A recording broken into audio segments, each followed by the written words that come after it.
Hello and welcome to Avalara's update on UK Making Tax Digital. Are you ready for the Making Tax Digital VAT changes?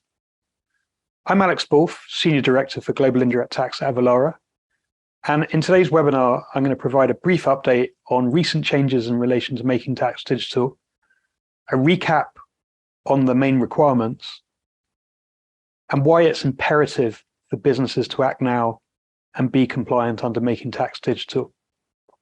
In terms of the agenda, we're going to look at the three key requirements for Making Tax Digital. We're going to look at the new penalty regime that's going to apply for non-compliance. We're also going to look at the upcoming key events where HMRC will turn off the legacy VAT return submission portal. And finally, how can Avalara help? So what is Making Tax Digital? Well, HMRC talk about Making Tax Digital as improving the accuracy of returns by removing the opportunities to make certain types of mistakes when preparing and submitting tax returns. VAT is the first tax to be subject to Making Tax Digital, and there are three main areas that businesses need to meet and comply.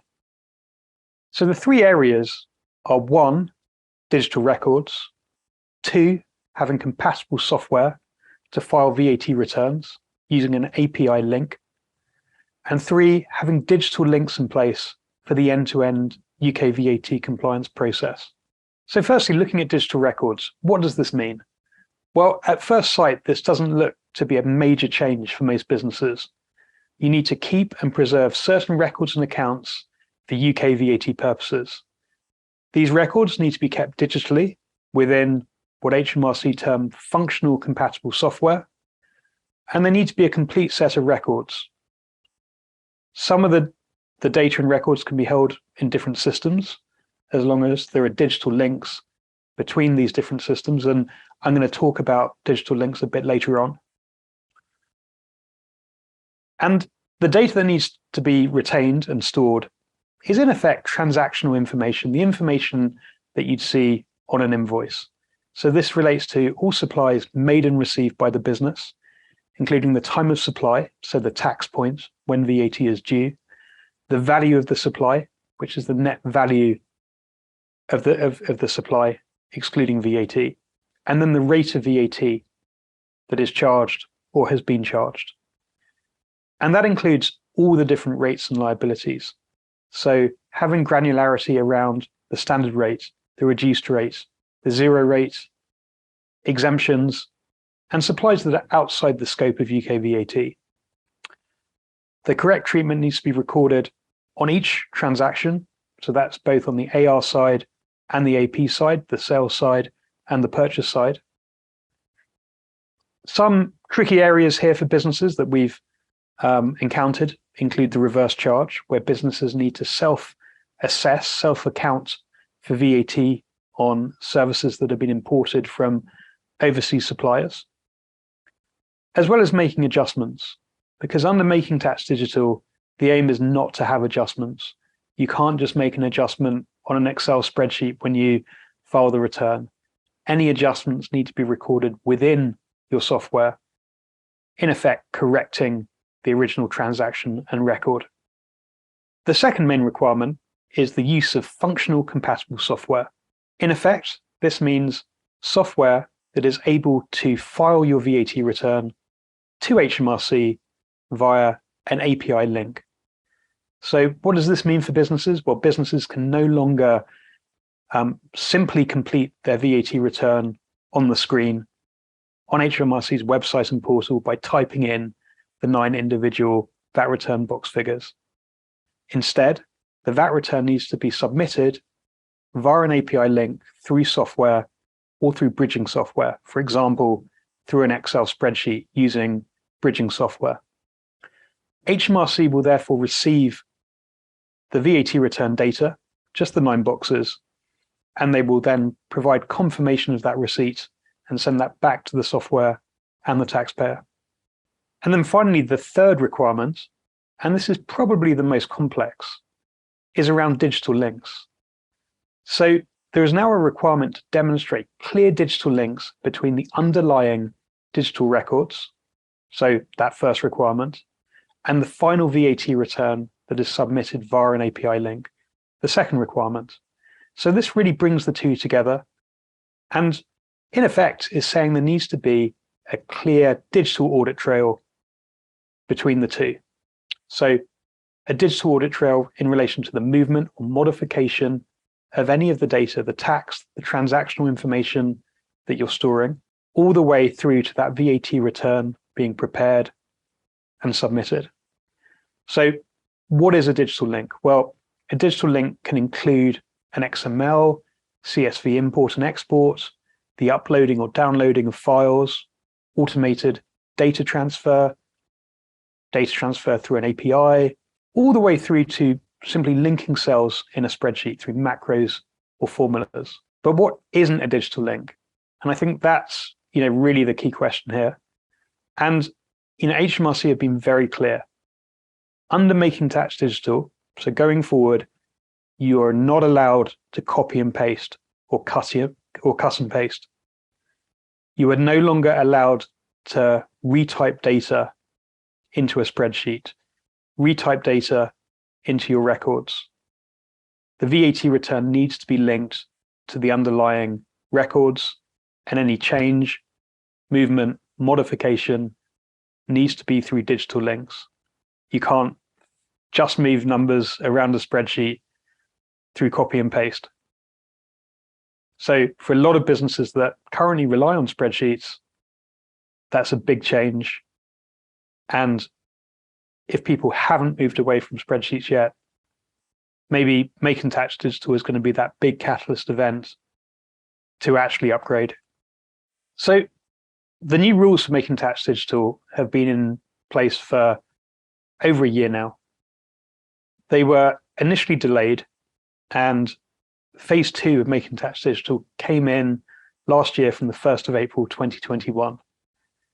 There was initially a soft landing period where HMRC weren't applying penalties and were taking a bit of a light touch approach to compliance. However, that is now completely over.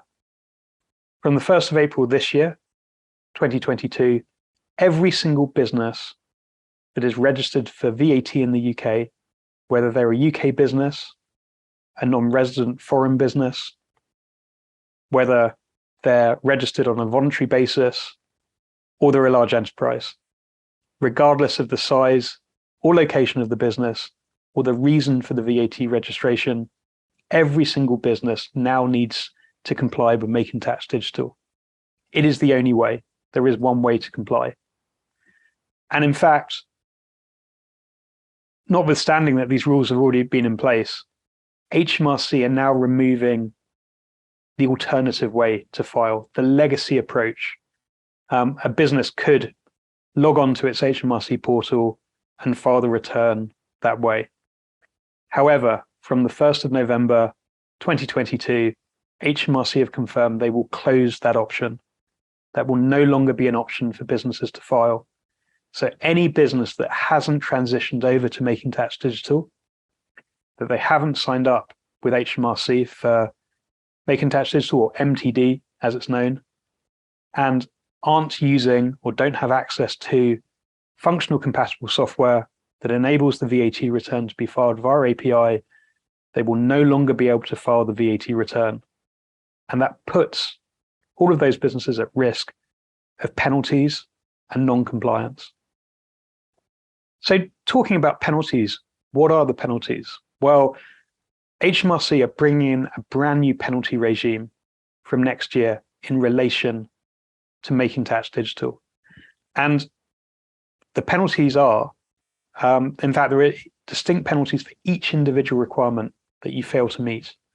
So if you fail to submit the VAT return via an API link using compatible software, that penalty is actually up to £400 per return. So over a year, that's up to £1,600 per year. If you don't keep digital records, there's a penalty of between £5 and £15 per day. So again, if you don't have those records, that penalty can be up to £5,475 a year. And exactly the same figure in terms of day rate and total penalties per year if you don't have digital links. So cumulatively, if you're not compliant, those penalties can really, really add up. In addition, this can be compounded by the fact that you won't be able to physically file the VAT return, which means you won't be able to obtain input tax credits. You may receive penalties, surcharges, and interest from HMRC as well. And then the penalty position can be compounded if you make errors. And if you make errors and you don't have digital links in place, HMRC are likely to insist on much stricter penalties, no longer just seeing it as a simple mistake, because making tax digital and the use of digital links and being compliant is now seen as taking reasonable care. It's the basic functionality that you need to use to prepare your VAT returns and submit. So how can Avalara help? Well, we can help in two ways. Firstly, we have a MTD compliant software solution to enable businesses to prepare their VAT return in a compliant manner and then submit that VAT return via an API link to HMRC. In addition, we have a managed VAT reporting service where businesses can outsource the preparation and filing of the UK VAT return to Avalara as an agent. And we use our own software to prepare that return, again in a compliant manner, before filing that VAT return via an API link to HMRC. So please do contact us to discuss these options. We're more than happy to arrange a demo of our solution and discuss how our managed VAT reporting service works. You can visit our website at avalara.com/MTD. So I hope you found this update useful. Now is the time to act if you're not compliant. There is a new penalty regime, the portal will be closed, and the soft landing period is over. It really is the final countdown and deadline to be compliant with the UK's Making Tax Digital regime. Thank you.